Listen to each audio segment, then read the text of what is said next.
ಮತ್ತೆ ಸರ್ಕಾರಿ ಹುದ್ದೆಗಳಲ್ಲಿ ಸಿ ಮತ್ತು ಡಿ ಸಮೂಹದ ಹುದ್ದೆಗಳಲ್ಲಿ 5% ಹಾಗೂ ಎ ಮತ್ತು ಬಿ ಹುದ್ದೆಗಳಲ್ಲಿ 4% ಮೀಸಲಾತಿಯನ್ನ ಇಡಲಾಗಿದೆ. ಇವರಿಗೆ ಉದ್ಯೋಗ ಸಿಗಬೇಕು, ಇವರು ಕೂಡ ಎಲ್ಲರಂತೆ ಜೀವನವನ್ನ ಮಾಡತಕ್ಕಂಥ ರೀತಿಯಲ್ಲಿ ಅನುಕೂಲ ಆಗಬೇಕು ಅನ್ನೋ ಕಾರಣಕ್ಕೋಸ್ಕರವಾಗಿ ನಾವು ಮಾಡ್ತಾ ಇದ್ದೀವಿ. ಜೊತೆಗೆ ಸಾಮಾಜಿಕ ಸಬಲೀಕರಣಕ್ಕಾಗಿ 40ರಿಂದ 74% ವಿಕಲಚೇತನ ಇದ್ರೆ ಅಂತವರಿಗೆ 800 ರೂಪಾಯಿ ಕೊಡ್ತಾ ಇದ್ದೀವಿ. ಹಾಗೂ 75ಕ್ಕಿಂತ ಹೆಚ್ಚಾಗಿದ್ರೆ 1400 ರೂಪಾಯಿ ಕೊಡ್ತಾ ಇದ್ದೀವಿ. ಇದನ್ನು ನಾವು ಅರ್ಥ ಮಾಡ್ಕೋಬೇಕಾಗ್ತದೆ. ಅದರಿಂದ ಕೇಂದ್ರ ಸರ್ಕಾರ ಪ್ರತಿಯೊಬ್ಬ ವಿಕಲಚೇತನರಿಗೆ ಮಾಸಾಸನ 500 ರೂಪಾಯಿ ಕೊಡ್ತಾ ಇದೆ. ಅದನ್ನು ಹೆಚ್ಚು ಮಾಡಬೇಕು ಅಂತೇಳಿ ಬಹಳ ವರ್ಷಗಳಿಂದ ಇದೆ. ಅದನ್ನ ಹೆಚ್ಚು ಮಾಡಬೇಕು ಅಂತೇಳಿ ಕೇಂದ್ರ ಸರ್ಕಾರಕ್ಕೆ ಪತ್ರವನ್ನು ಬರೆಯಲಿಕ್ಕೆ ನಾವು ಪ್ರಯತ್ನವನ್ನು ಮಾಡ್ತೇವೆ ಅಂತಕ್ಕಂಥ ಮಾತುಗಳನ್ನು ಕೂಡ ಹೇಳಲಿಕ್ಕೆ ಬಯಸ್ತಾ ಇದ್ದೇನೆ.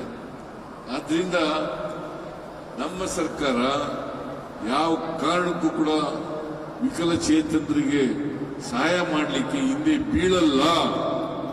ಅವರಿಗೂ ಕೂಡ ಎಲ್ಲ ರೀತಿಯಲ್ಲಿ ಬದುಕಲಿಕ್ಕೆ ಅವಕಾಶವನ್ನು ಕಲ್ಪಿಸಿಕೊಡ್ತೇವೆ ಅಂತಕ್ಕಂಥ ಮಾತುಗಳನ್ನ ಹೇಳಲಿಕ್ಕೆ ಬಯಸ್ತಾ ಇದ್ದೇನೆ. ಈ ವರ್ಷ ನಾನು ಹೇಳಿದೆ, ಯಾರ್ಯಾರು ಅವರಿಗೆ ವಿಕಲಚೇತನರಿಗೆ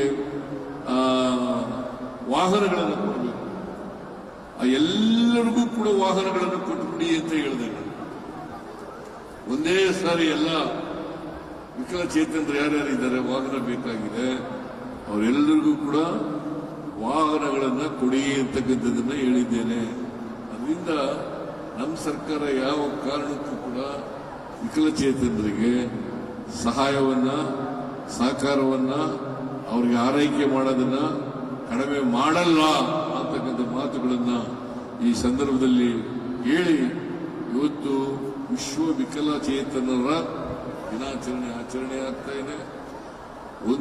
ನಾನು ಎಲ್ಲ ಸಮಾಜದ ಪ್ರತಿಯೊಬ್ಬರಲ್ಲೂ ಕೂಡ ಮನವಿಯನ್ನು ಮಾಡಲಿಕ್ಕೆ ಬಯಸ್ತಾ ಇದ್ದೇನೆ.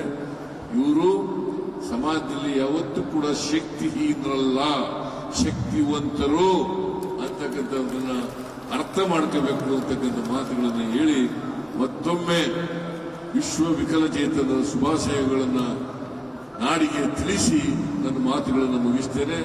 ಜೈ ಹಿಂದ್, ಜೈ ಕರ್ನಾಟಕ.